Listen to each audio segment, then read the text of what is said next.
Have you ever felt like your emotions are controlling you, pulling you in different directions, overwhelming your thoughts, and stealing your peace of mind? You're not alone. In a world that constantly demands reactions, Stoicism offers a timeless solution: learning to understand your emotions, not suppress them, and transforming emotional chaos into calm clarity. The ancient Stoics, Marcus Aurelius, Epictetus, Seneca, were not cold or emotionless.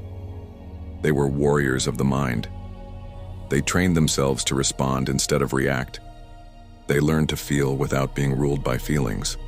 And today you're going to learn how to do the same. This isn't about pretending to be okay or forcing fake positivity. It's about developing a powerful emotional intelligence, the kind that leads to true freedom and inner peace. In this video from Stoic Mastery, we'll explore 10 Stoic lessons that will guide you through emotions learning, how to observe, understand, and master your feelings, and build the calm mind you need to thrive in life no matter what challenges come your way. Let's begin your transformation. Lesson 1. Emotions are signals, not commands. One of the biggest misunderstandings about Stoicism is that it's about suppressing emotions. But the truth is far more powerful. Stoicism teaches us that emotions are signals, not commands. This means that emotions aren't orders you must obey. They're messages, indicators, information coming from your internal system based on how you interpret the world around you. The Stoics understood that every emotion is born from a judgment, a belief about what's happening. Let's take anger, for example. You're not just angry because someone cut you off in traffic. You're angry because you judge that moment as disrespectful, unfair, or offensive. That judgment triggered the emotional response. But what if you change the belief? What if instead of seeing it as a personal attack, you see it as a moment of human imperfection, something you've done yourself? The emotion changes. This is the first and most crucial step in mastering your emotions, realizing they are not facts. Emotions are interpretations, and interpretations can be challenged, re-examined, and reframed. Marcus Aurelius said, "If you are distressed by anything external, the pain is not due to the thing itself, but to your estimate of it, and this you have the power to revoke at any moment." That is the Stoic path. It doesn't mean you won't feel emotions, it means you'll stop being ruled by them. Next time a strong emotion hits, pause. Ask yourself, what belief triggered this emotion? Name it, write it down, observe it without judgment. That space you create, that single pause, gives you power. It's the difference between reacting like a slave to your emotions and responding like a master of your mind. When you begin to treat emotions as signals, you stop fighting them or being consumed by them. You start listening, learning, and letting go. And in that process, you build the calm, steady presence that Stoicism is known for. So remember this always: emotions are not enemies, they're not instructions, they're information. What you do with that information determines your peace or your suffering, and the Stoic chooses peace. Lesson 2. You control the judgment, not the trigger. In Stoicism, one of the most empowering teachings is this: you cannot control what happens to you, but you can always control how you judge it. Let that sink in. You can't stop the rain. You can't control how someone speaks to you. You can't prevent every delay, setback, or disappointment. But you can absolutely decide what it means to you. That decision, your judgment, is the key to emotional freedom. Epictetus said it clearly. It's not things themselves that disturb us, but our opinions about them. This isn't just philosophy, it's psychology. It's the foundation of emotional intelligence. What creates stress is not the event, but your interpretation of it. Imagine someone insults you. The insult is the trigger. Now you have a choice. Do you judge it as a threat to your dignity, or do you see it as noise from someone who doesn't know your worth? The emotional outcome depends entirely on your judgment. If you believe their words define you, you'll feel hurt. If you believe their words are meaningless, you'll remain calm. The world will continue to test you. People will say things. Life will throw surprises. But the Stoic knows, only my judgment has the power to disturb me. This idea is not about denial. It's not about pretending that problems don't exist. It's about seeing clearly where your power lies. You don't control the trigger. You don't control the weather, traffic, or other people. But you control the lens through which you experience them. And this lens, your judgment, is under your command 24/7. The next time something irritates or hurts you, pause and ask, what story am I telling myself about this? Often, it's the story, not the situation, that causes the emotional storm.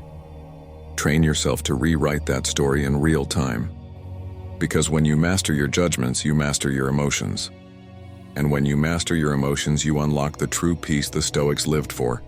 You can't control the trigger, but the judgment, that's yours. Own it. Lesson 3. Observe without attachment. One of the most transformative practices in Stoicism is learning to observe your emotions without attaching to them. Think about it. How often do you say things like, I'm angry, or I'm sad? The language we use fuses our identity with the emotion. We become the feeling. But the Stoics challenge that. Instead, they would say, anger is present, or a wave of sadness is moving through me. It's a subtle shift, but it changes everything. By turning your emotions into something you observe, not something you are, you create distance. And that distance is where your freedom begins. Marcus Aurelius practiced this regularly. He would write in his journal to create perspective on his inner world, to separate what he felt from who he was. His power didn't come from suppressing emotions, but from witnessing them with calm awareness. This doesn't mean you deny your feelings. Stoicism is not about being a robot. It's about becoming the calm eye of the storm, watching emotions arise and pass, without letting them control your speech or actions. The next time you feel overwhelmed, try this simple exercise. Close your eyes, take a deep breath, and say to yourself, right now, I'm noticing frustration. That act of naming what you're experiencing, without judgment, activates your higher awareness. It brings your rational mind back online. This is emotional alchemy, turning raw, reactive emotion into something manageable, even meaningful. And if the emotion is intense, write it down, describe it, track its rise and fall. You'll start to see patterns. You'll learn that every emotion has a beginning, middle, and end, and that you don't need to ride every wave. Some waves are better observed from the shore. This is what the Stoics did. They trained themselves to feel everything, but be ruled by nothing. Your emotions are valid, but they're not verdicts. Your thoughts are real, but not always true. You are the observer, not the anger, not the fear, not the shame. You are the one watching it all, calm, grounded, and unshaken. That's where your true power lives. Lesson 4. Practice voluntary discomfort.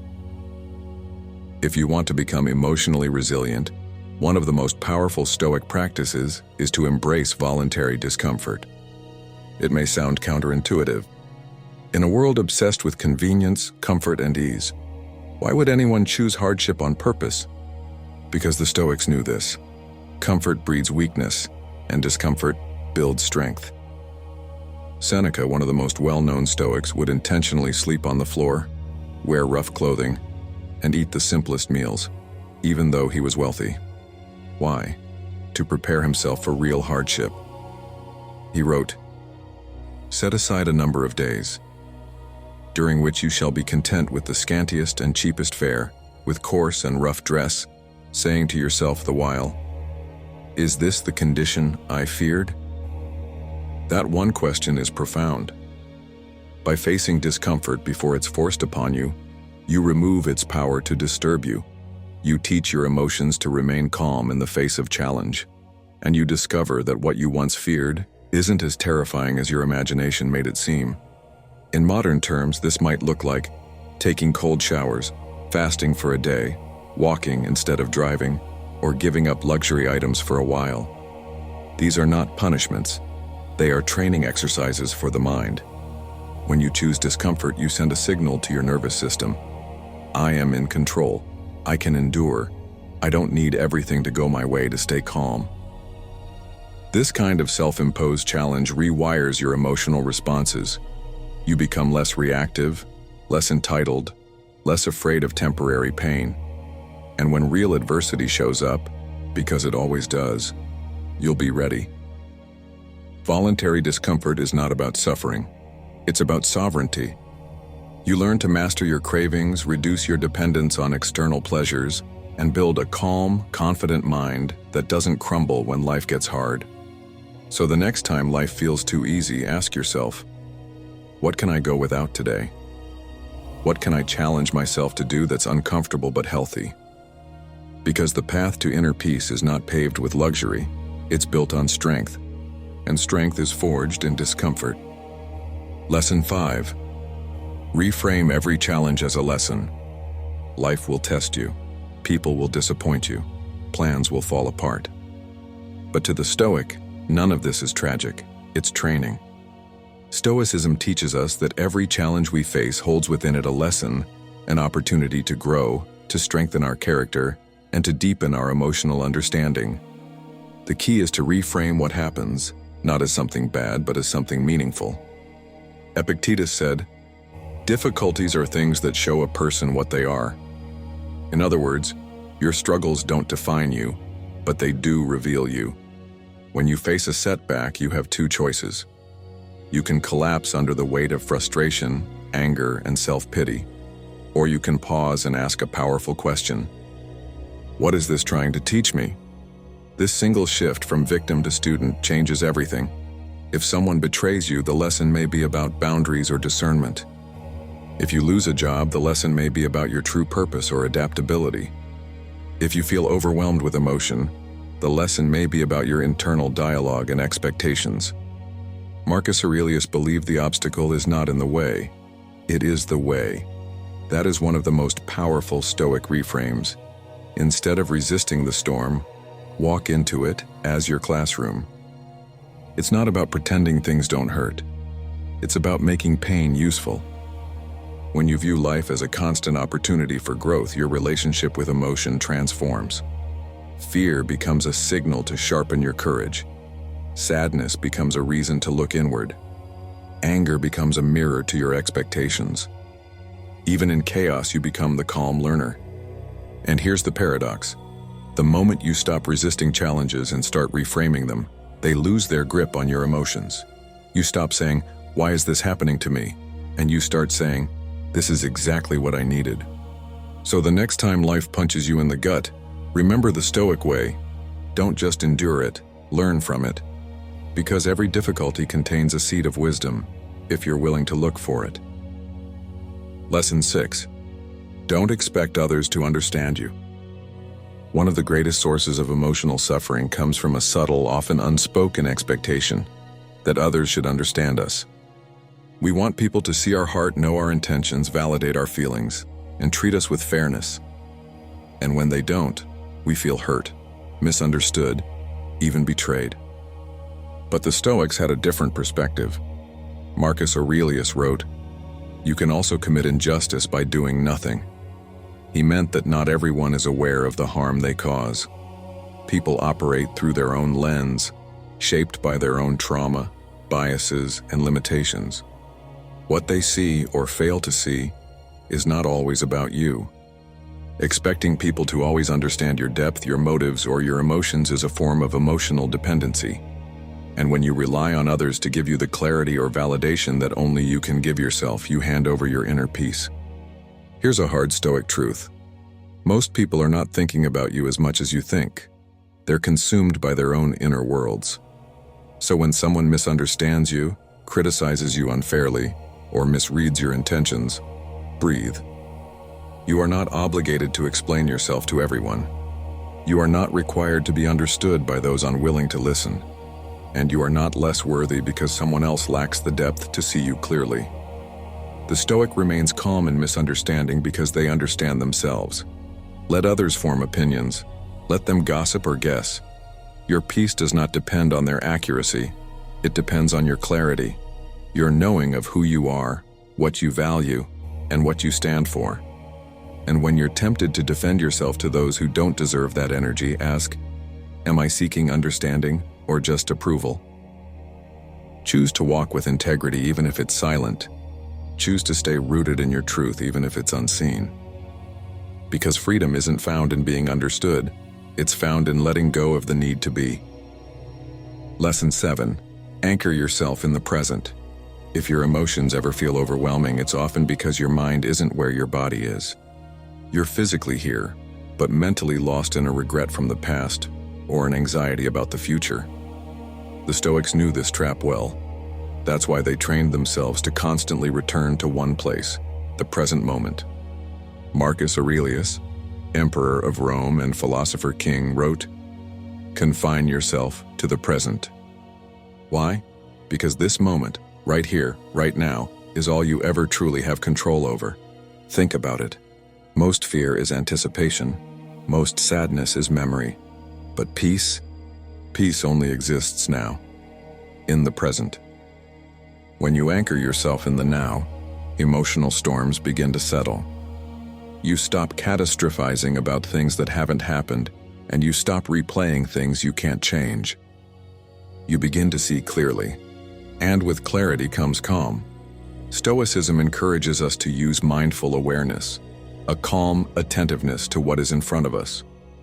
Whether it's your breath, the sound of the wind, the feeling of your feet on the ground, these simple physical things can bring your mind back from its wandering. In practical terms, anchoring yourself in the present means focusing fully on what you're doing, no matter how small. Breathing deeply when emotions rise and grounding your awareness in your body. Saying to yourself, right now I am safe. Right now I have this breath. Right now I have a choice. And when thoughts about the past or future show up, as they always will, you don't have to fight them. Just gently return to now. Over time, this habit becomes a shield. It becomes your emotional anchor. You stop being tossed around by thoughts of what if, and why did that happen, and start living in, what can I do right now? Because the present moment is where your power is, and it's where healing happens. It's where Stoic Mastery is built, one calm breath at a time. Lesson 8. Accept what you cannot control. If there's one lesson that defines Stoicism, it's this. Focus only on what you can control. Let go of everything else. This idea is known as the dichotomy of control, and it's the cornerstone of emotional resilience. The Stoics believed that all human suffering begins when we try to control things that are not ours to command. What others think, what may happen tomorrow, how people behave, or even the outcome of our efforts. Epictetus put it bluntly, some things are up to us and some things are not. Your thoughts, your actions, your responses, those are yours. Everything else, it belongs to fate, to nature, to the universe. The emotional chaos begins the moment you attach your peace to what's outside your control. You stress because you want someone to act differently. You worry because you want the future to unfold your way. You feel helpless because life didn't match your expectations. But here's the Stoic secret. You don't need life to go your way to be at peace. You only need to stop resisting what isn't yours to change. This isn't giving up, it's waking up. It's recognizing that your time, energy, and emotional power are sacred and should not be wasted fighting the inevitable. When you accept that the weather, traffic, other people's opinions, and even the timing of certain events are outside your control, you stop taking things personally. You stop battling reality.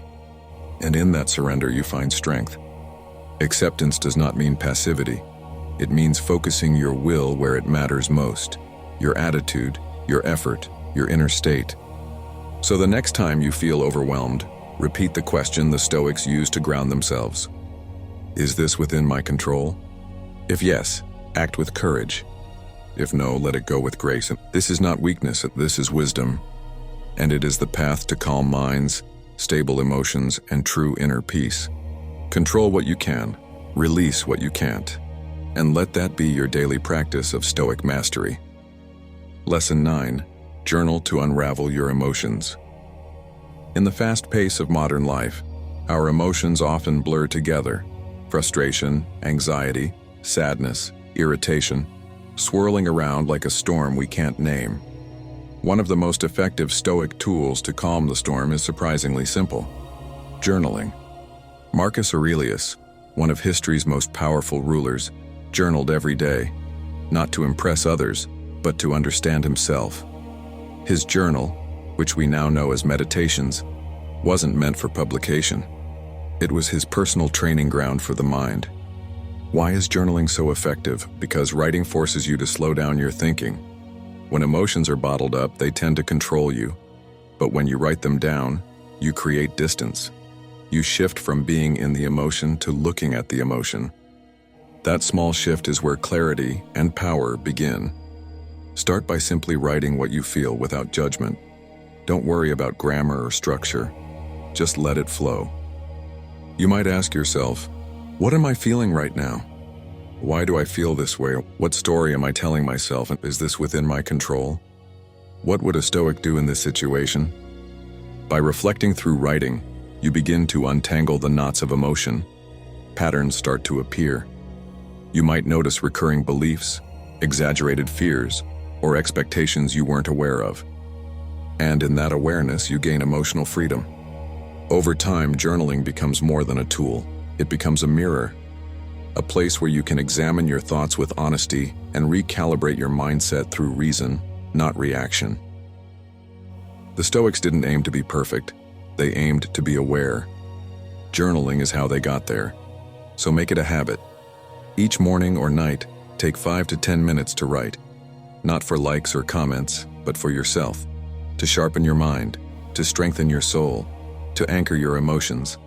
Because emotional mastery doesn't happen by accident. It happens through daily reflection. Write often, write honestly, and watch your calm mind grow page by page. Lesson 10. Remember, you will die. Of all the Stoic practices, none is more direct nor more powerful than memento mori, the practice of remembering your death. To modern ears, it sounds dark. But to the Stoic, it's not about fear, it's about freedom. Marcus Aurelius wrote, "You could leave life right now.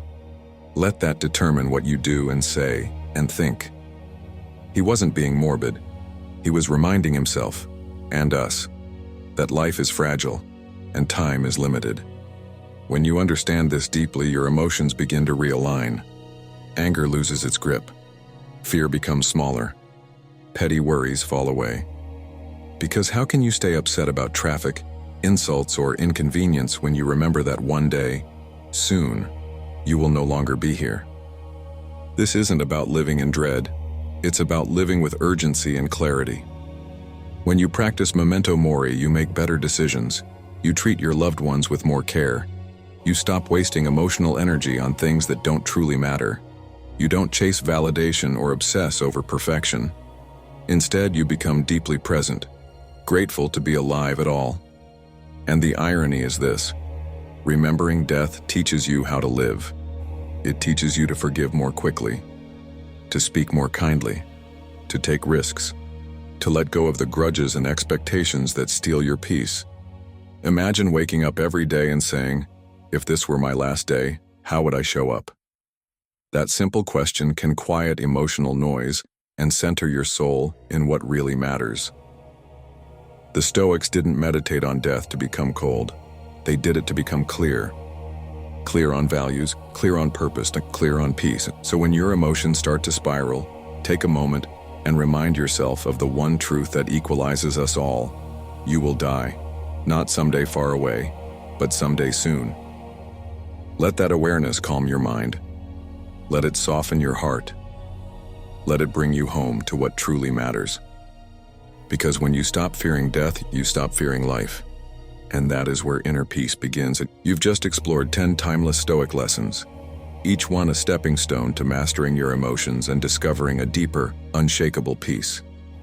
These principles aren't just ancient philosophy, they're daily practices. They're tools you can reach for in moments of stress, sadness, frustration, and fear. And they work, not by removing your emotions, but by transforming your relationship with them. Remember, your emotions are signals, not commands. You control your judgments. Peace lives in the present. Strength is forged in discomfort. And most of all, you only have this moment. So live it fully, wisely, and calmly. The Stoics didn't aim to live perfect lives. They aimed to live conscious ones. So as you go forward, ask yourself daily, what would a wise, grounded, Stoic version of me do right now? Let that guide your choices, your thoughts, your emotional responses. And if this video brought you even one moment of clarity or calm, then you're already walking the path of inner mastery. Now it's your turn. Drop a comment below. Which lesson spoke to you the most? Was it journaling? Letting go of control? Practicing voluntary discomfort? Your insights might just help someone else on their journey. If you're ready for more Stoic wisdom to rewire your mind and strengthen your spirit, hit that subscribe button and turn on the bell so you never miss a lesson from Stoic Mastery. And until next time, stay calm, stay grounded, stay stoic.